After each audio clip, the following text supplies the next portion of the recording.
En Génesis capítulo 2, versículo 25, nos dice, cuando el varón, que era un ángel, vio que no podía con él, Jacob, tocó en el sitio del encaje de su muslo y se descoyuntó el muslo de Jacob mientras con él luchaba. Aquí se refiere a la articulación coxofemoral y esta palabra descoyunto se refiere a una luxación, pues en la palabra de Dios nos habla precisamente de la articulación de la cadera y de una luxación en Génesis 2:25. Tengan ustedes un cordial saludo. Estamos en tecnología médica fisioterapia. Vamos a avanzar el tema de artrología de la cadera y de la rodilla.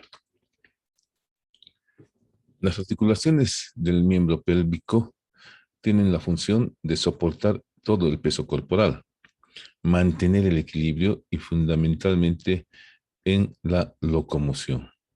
Nos dan estabilidad cuando están en un estado normal. Las articulaciones del miembro inferior, en analogía con las articulaciones del miembro superior, las vamos a dividir en una parte superior en relación con la cintura pélvica, la articulación de la cadera o coxofemoral. En este caso, la diferencia con la articulación o complejo articular del hombro es que aquí se trata de una sola articulación. Luego tenemos la articulación de la rodilla, las articulaciones de la pierna, articulación del tobillo y del pie. El eje mecánico del miembro pélvico precisamente está pasando por el centro de la articulación coxofemoral de la rodilla y la tibio-peroneo astragalina. Vamos a empezar a ver los detalles anatómicos correspondientes a la articulación de la cadera. Y como toda articulación del tipo sinovial, esta articulación va a poseer superficies articulares, cartílagos articulares, cápsula articular, ligamentos capsulares, músculos que van a ayudar a la coaptación, elementos interarticulares y pues dentro de la clasificación veremos que por la forma de su superficie articular, esta es una superficie esférica de gran movimiento. Por su estructura es una articulación sinovial. ¿Cuáles son las superficies articulares? Por un lado, la cabeza del fémur con su fosita digital, que tiene un radio de 20 a 25 milímetros, es decir, el diámetro sería el doble, 40 a 50 milímetros. Y ese diámetro es el que se utiliza para medir las prótesis de cadera. El eje de la cabeza del fémur con el eje de la diáfisis del fémur forma un ángulo de inclinación que tiene una amplitud de 115 a 125 grados. Es más agudo 115 en el sexo femenino que en el sexo masculino debido a la función de las caderas de toda la cavidad pélvica que hace que las caderas estén algo más separadas en el sexo femenino. Además, se debe tomar muy en cuenta en este caso el ángulo de inclinación cuando se trata de reducir fracturas, ya sean en el cuello del fémur, que son frecuentes, o en la diáfisis del fémur, puesto que no reducir la fractura hasta alcanzar este ángulo de inclinación fisiológico, pues puede ocasionar que el paciente camine con claudicación. Otro ángulo muy importante también en este caso para la reparación de fracturas es el ángulo llamado de declinación o anteversión, que lo hemos visto en huesos y que se forma por el cruce de los ejes de la epífisis distal del fémur con el eje de la epífisis proximal. La amplitud de este ángulo es de 10 a 30 grados. También es importante restaurarlo cuando se trata de reducciones de fracturas de cuello de fémur o del fémur mismo. Además, en la otra superficie articular que ya le hemos visto es la cavidad acetabular. La cavidad acetabular, que es una cavidad hemisférica amplia que recibe a una gran parte de la cabeza femoral. A diferencia de la cavidad glenoidea de la escápula, aquí la cavidad acetabular es bastante profunda y en su periferia está rodeada por la ceja cotiloidea que tiene una escotadura anterior, una escotadura posterior y una amplia escotadura inferior isquiopubiana. El diámetro y el radio sobrepasan 2 milímetros a la cabeza del fémur. ¿Sí? El radio, por ejemplo, es de 22 a 27 milímetros. el radio en la cabeza del fémur era de 20 a 25. En este caso es de 22 a 27 y el diámetro obviamente será el doble, 44 a 58 milímetros. En lo que se refiere a la superficie articular propiamente dicha, habíamos visto que es en realidad una superficie semilunar rodeando un espacio cuadrilátero denominado trasfondo o fosa acetabular, que es rugoso. El eje del acetábulo forma con la horizontal un ángulo de 30 a 40 grados de amplitud. Y pues las superficies articulares, al igual que en todas las articulaciones sinoviales, están revestidas de cartílago hialino de 3 milímetros, en este caso de espesor, y que van a favorecer a disminuir la fuerza de rozamiento entre las superficies articulares. En el trasfondo o fosa acetabular se encuentra una almohadilla adiposa de la articulación coxofemoral que se encuentra rellenando la superficie que está fuera de la inserción de este, que es el ligamento de la cabeza femoral. Otra estructura importante es el labro o rodete acetabular que prolonga o aumenta la concavidad de la cavidad acetabular. Es en analogía con el labro del hombro, pues este también es un fibrocartílago que tiene la forma prismática triangular, por lo tanto también tendrá tres caras. Esta que le estamos señalando, que es la cara articular, esta que es la cara periférica y la que no se está viendo es la cara adherente. Aquí tenemos un rodete acetabular o labro acetabular retirado de su lugar, donde vemos la cara articular y la cara periférica, y lo que queda abajo es la cara adherente. Y precisamente en este corte se ve la cara articular, aquí está la cara articular de ambos, la cara periférica, donde se inserta la membrana o la cápsula articular, y la cara adherente, que está unida al contorno de la cavidad acetabular. Al cruzar por la escotadura isquiopubiana, el rodete pasa como un puente, ¿ya? En la parte inferior, y está formando este ligamento, que es el ligamento transverso, en el cual se insertan algunos fascículos del ligamento de la cabeza femoral. Y aprovechamos para, en esta imagen, destacar la presencia de esta arteria. Miren, esta arteria, que es la arteria de la cabeza femoral, que proviene de la arteria obturatriz. Es muy importante tomarla en cuenta porque está dando la nutrición a la cabeza femoral. Cuando hay una luxación, pues puede perderse la nutrición. Y aquí tenemos el otro elemento que corresponde a los medios de unión, pero que está íntimamente ligado a las superficies articulares, puesto que se inserta en el centro de una de ellas, en el trasfondo de la cavidad acetabular, es el ligamento de la cabeza femoral. ¿Cuáles son los medios de unión? Como en todas estas articulaciones sinoviales, el primer medio de unión es la cápsula articular. Luego están los ligamentos de refuerzo capsulares, el ligamento de la cabeza femoral, que ya lo hemos visto, músculos sujetadores y músculos y tendones periarticulares. La cápsula articular es de tejido fibroso muy resistente y vean ustedes, se inserta en la parte externa de la ceja cotiloidea y en el labro acetabular, por un lado. Rodea casi simétricamente por delante y por detrás el contorno de la cavidad acetabular. Por delante, en el fémur, se inserta en la línea intertrochantea anterior, ¿ya? Entonces está uniendo la parte anterior del trocánter mayor con el trocánter menor. Por detrás, la interlínea articular va de abajo a arriba y de medial a lateral, dejando al descubierto la parte postero inferior del cuello del fémur, dejando en una posición extracapsular.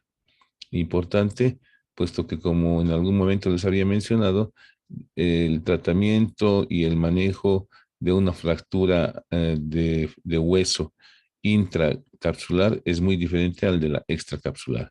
Y aquí tenemos precisamente esa inserción. Esta cápsula articular se caracteriza porque tiene fibras de diferente dirección.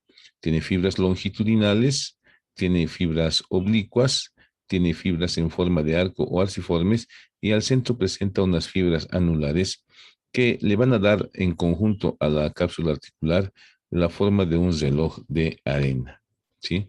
Profundamente a la cápsula articular, pues se encuentra la membrana sinovial con sus funciones específicas de producir el líquido sinovial.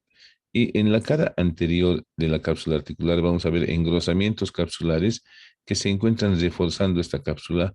Son los ligamentos iliofemoral, este que está aquí en verde, y el ligamento pubofemoral, este otro que está en celeste. Eso es. Ligamento iliofemoral. Ahí. Ligamento iliofemoral, este que está en verde, y el ligamento pubofemoral. Ahora, el ligamento iliofemoral se origina en la espina ilíaca anteroinferior y de ahí se abre en abanico para terminar delante de la cápsula articular en la línea intertrochanteria anterior.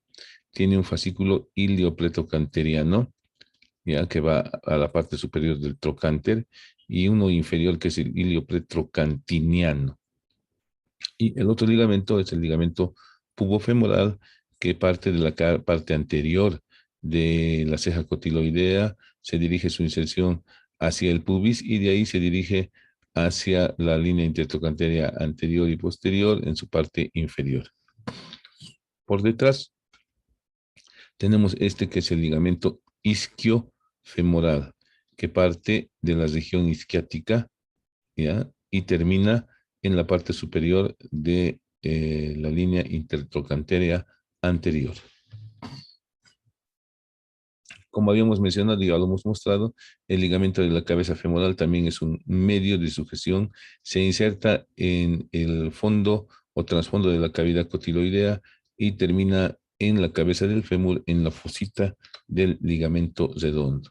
Ya habíamos mencionado la importancia de esta arteria que dentro del ligamento redondo se dirige a dar la irrigación a la cabeza del fémur.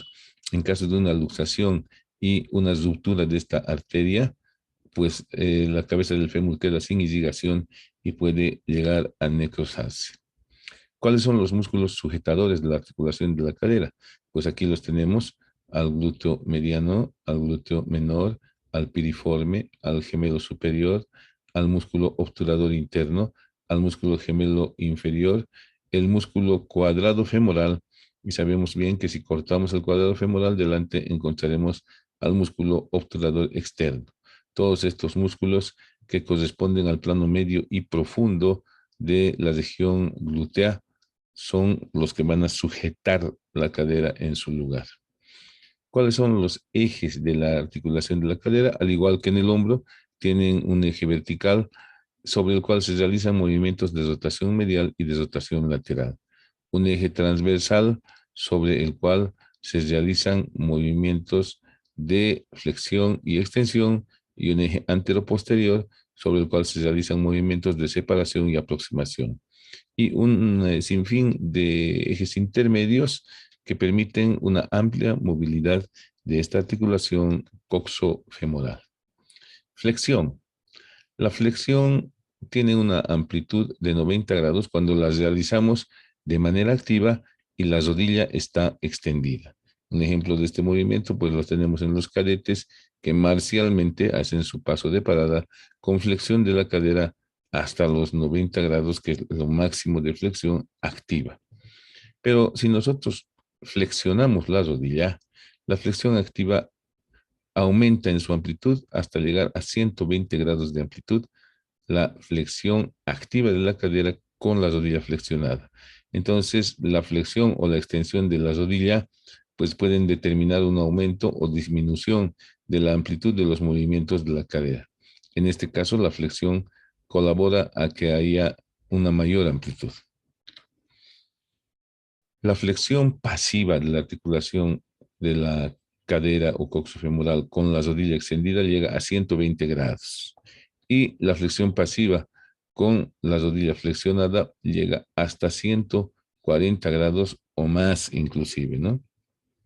Cuando se flexionan ambas caderas, y ambas rodillas, pues mayor de 140 grados, es la flexión de la articulación coxo-femoral. Verán ustedes, pues en personas atléticamente preparadas puede rebasarse esas amplitudes y miren ustedes, una persona bien entrenada, pues continúa con las mismas habilidades físicas hasta llegar a la edad, no importa la edad. ¿Cuáles son los músculos que producen la flexión de la cadera? Tenemos en primer lugar a este, que es el psoas ilíaco. El psoas ilíaco que se inserta en el trocánter menor. Luego tenemos al sartorio, que va en el espina ilíaca anterior superior a la tibia, la parte superior de la diáfisis de la tibia. El recto femoral, un poderoso flexor de la cadera. El tensor de la fascia lata, que también es importante en la flexión de la cadera. ¿Cuáles son los músculos flexores medianos de la cadera? Pues como su nombre lo indica, ¿no ve? El glúteo mediano, ¿sí? El glúteo mediano, el glúteo menor, el pectíneo en la cara anterior, el aductor largo y el vasto medial son capaces de producir flexión de la cadera. La amplitud del movimiento de extensión es mucho menor que el de la flexión. La flexión era 90 grados activamente. Miren, la extensión activa con la rodilla extendida apenas llega a 20 grados. Apenas llega a 20 grados. ¿Y qué opinan ustedes? ¿Qué pasará si flexionamos la rodilla? Igual que en la extensión, o perdón, igual que en la flexión, ¿aumentará la amplitud de este movimiento? Pues no, es al contrario. Con la rodilla flexionada, en este caso, la amplitud del movimiento de extensión disminuye a la mitad, es decir, a 10 grados de amplitud. Y la extensión pasiva puede llegar hasta 30 grados, o sea, 10 más que en la extensión activa, ¿ya? Y pues cuando hay entrenamiento puede pasar incluso estos límites y llegar hasta los 90 grados, incluso no ve en los balletistas, en las balletistas, en estas gimnastas, en los karatecas, en todos ellos, pues la amplitud es mayor. ¿Por qué? Porque han entrenado. Y pues para que lleguen a este grado de dificultad, además de tener factores físicos como los ligamentos bastante laxos, pues participa también un profesional fisioterapeuta en la guía de los ejercicios adecuados para elongar los músculos paulatinamente y llegar a este grado de movilidad. ¿Cuáles son los músculos que extienden la cadera? Los que se insertan en la parte superior del fémur. En primer lugar tenemos al glúteo mayor con 34 kilogramos de potencia. Es el que nos permite estar en bipedestación. Luego tenemos al glúteo mediano y al glúteo menor. Y por último al piriforme, que son los músculos motores de la extensión que se insertan en la cadera. Y tenemos los que se insertan en la parte superior de la tibia y que se llaman isquiopoplíteos. ¿Cuáles son estos? La cabeza larga del bíceps, el semitendinoso y el semimembranoso, que se insertan en la parte superior de la diáfisis de la tibia, y el bíceps se inserta en la cabeza del peroné. El otro movimiento es el movimiento de abducción o separación. La abducción pura o separación pura desde en la posición anatómica alcanza simplemente 15 grados de amplitud. O sea que entre los dos, la separación máxima pasiva es de 30 grados de amplitud. Pero cuando nosotros inclinamos la cadera, flexionamos la columna, la abducción unilateral puede llegar a 45 grados, haciendo un total de 90 grados. Sin embargo, hemos visto que hay personas que pueden producir este movimiento de separación hasta los 180 grados, como los balletistas y algunos deportistas como los futbolistas, tenistas, entrenados pueden rebasar este límite y llegar hasta los 180 grados de separación de ambas caderas. ¿Cuáles son los músculos de la abducción? El glúteo mediano es un poderoso abductor. El glúteo mayor, también con sus haces superiores, es un poderoso abductor. El glúteo menor es un abductor nato. El tensor de la fascia lata y el piriforme son músculos abductores de la cadera. Para llegar a este grado de amplitud, pues es necesario mucho entrenamiento, mucho ejercicio, guiado siempre por un profesional fisioterapeuta. La aducción, la aproximación de la cadera, ya que tiene su limitación en el plano medio al unirse un miembro inferior con el otro. Entonces, la aproximación de la cadera puede combinarse con extensión o con flexión y tiene una amplitud máxima de 30 grados. Esta es la posición más inestable para la articulación de la cadera. Tener la rodilla sobre la otra rodilla. En caso de un accidente de automóvil, pues al irse hacia adelante esta persona, su rodilla puede impactar con el tablero de la movilidad y se luxa fácilmente la cadera. Pues especialmente esto ocurre en el sexo femenino, puesto que pueden cruzar sus dos rodillas estando sentados en el asiento de adelante o en el de atrás. ¿Cuáles son los músculos de la aducción? Miren, es muy poca la aducción, 30 grados, pero hay muchos músculos, ¿no? Empezando por los aductores, exclusivamente dedicados a aquello. Los aductores magno, largo y corto, ¿sí? El músculo grácil, el músculo semimembranoso, la cabeza larga del bíceps, el glúteo mayor, el cuadrado femoral, el pectíneo, el obturador interno y el obturador externo. Aquí está el obturador externo. Son músculos aductores de la cadera. Para la cadera también puedes rotar y la verificación de este movimiento se puede realizar de dos formas, pidiendo al paciente que esté sentado sobre una superficie horizontal o que se recueste de cúbito ventral. Pues cuando está sentado se le invita a separar el pie del plano medio y eso va a tener como efecto la rotación medial de la cadera, ¿ya? Y cuando está en decúbito ventral se pide que flexione la rodilla y que separe el pie del plano medio y eso va a tener como efecto la rotación medial de la articulación coxofemoral con su amplitud de 30 a 40 grados. Los músculos motores de esta rotación medial de la cadera son, en primer lugar, el tensor de la fascia lata, que lo tenemos aquí lateralmente localizado, el glúteo mediano con sus fascículos anteriores y el glúteo menor que se inserta en la parte anterior del trocánter. El otro movimiento es la rotación lateral. Entonces, en la misma posición al paciente se le pide que en lugar de retirar por fuera del plano medio el miembro, lo aproxime al plano medio y el efecto será la rotación lateral.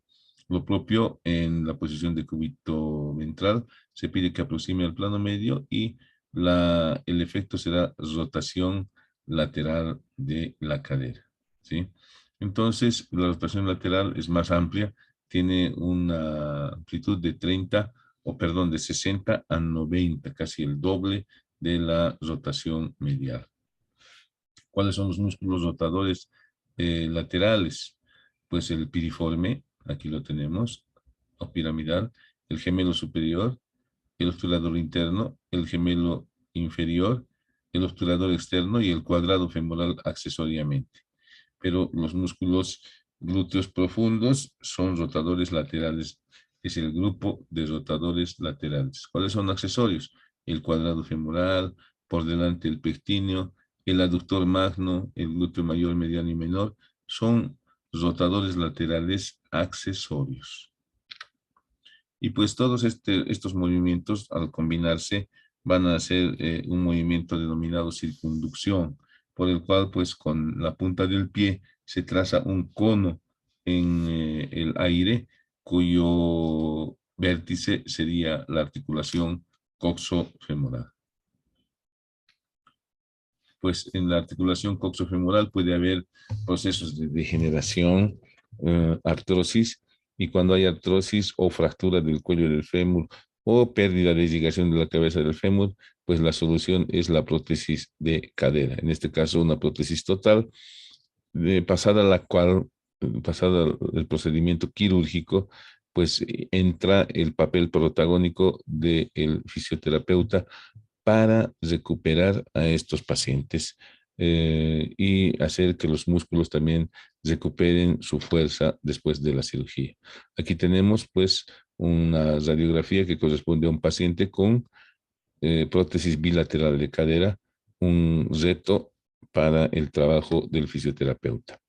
Una patología muy frecuente es la luxación congénita de cadera, que si no es detectada muy tempranamente puede ocasionar muchos perjuicios en la vida adulta. Y pues para diagnosticar existen varios signos, ¿no? Que, por ejemplo, la simetría de los pliegues, pero este no es un signo patognomónico, si bien es un signo muy importante, la simetría de pliegues nos estará indicando que hay una luxación congénita de cadera. Ahora, ¿cuál es el lado? El lado es este, que está un poco más plano. En cambio, este que tiene algo más de normalidad, pues será el normal. Vean ustedes cómo en la región inguinal aparece otro pliegue más y cómo los pliegues de la parte interna del muslo, uno está más abajo, otro está más arriba. Entonces, hay que tener cuidado cuando observamos esto. Y también se pueden hacer algunas mediciones, ¿no ve? Hay un test de ALICE, se llama, donde lo primero que se hace es ver el signo de Galeazzi. Cuando el paciente está en decúbito dorsal, se le pide que flexione las dos rodillas y se verá que una rodilla es más baja que la otra. La rodilla más baja generalmente es la que está luxada, ¿no? En este caso sería este lado, el lado izquierdo, y en este caso también es el lado izquierdo. Otro paso que se hace en el test de Alice es ver el signo de Ortolani, se abduce las caderas y se siente un clic en la punta de los dedos cuando la cadera se acomoda en su lugar, pero inmediatamente después vuelve a retirarse. En el test de Alice también tenemos el signo de Barlow, que consiste en traccionar cranealmente las caderas y pues precisamente la cadera que haga otro clic y que se separe prácticamente de la parte inferior, será la cadera lesionada. Y aquí tenemos una imagen donde se observa la cavidad acetabular y imagenológicamente esta parte superior de la cavidad acetabular se llama techo de la cavidad acetabular. ¿Ya? Este debe estar horizontalizado y la cabeza del fémur debe ser directamente proporcional a la edad del niño o niña. Y en este caso, pues vemos como el techo de la cavidad acetabular está muy oblicuo y la cabeza está muy pequeña, no se ha desarrollado y que la epífisis superior del fémur está alejada, ¿no? Entonces, estamos viendo una luxación de cadera, ¿no? Radiológicamente, el arco que se forma entre el orificio obturador y el cuello del fémur tiene que ser continuo, se llama arco de Shenton. En este caso de luxación, miren, no hay esa continuidad, no hay esa formación del arco. Como les decía, el techo está muy oblicuo en la luxación y es casi horizontal en una cadera normal. La cabeza está en la parte inferior y muy cerca de la articulación en la normal y en la anormal puede estar muy afuera, muy arriba, lejos de la situación normal. Ahí tenemos precisamente el arco de Shenton normal, ¿ya? Entonces estamos viendo aquí que los dos techos son normales, ¿sí? No se ve todavía la cabecita porque es un producto muy chiquito. Pues, ¿cómo se hace el tratamiento? Se les coloca este yeso pédico en el lado afectado, pues debe llegar hasta el pie. Y se puede utilizar también este artefacto que es un almohadón que va a coadyuvar con la fisioterapia. Sin embargo, hay que ser muy disciplinados y si no se detecta tempranamente esta patología, como les decía, puede llevar a la prótesis de cadera. Muchas gracias por su atención. Posteriormente seguiremos con la articulación de la rodilla.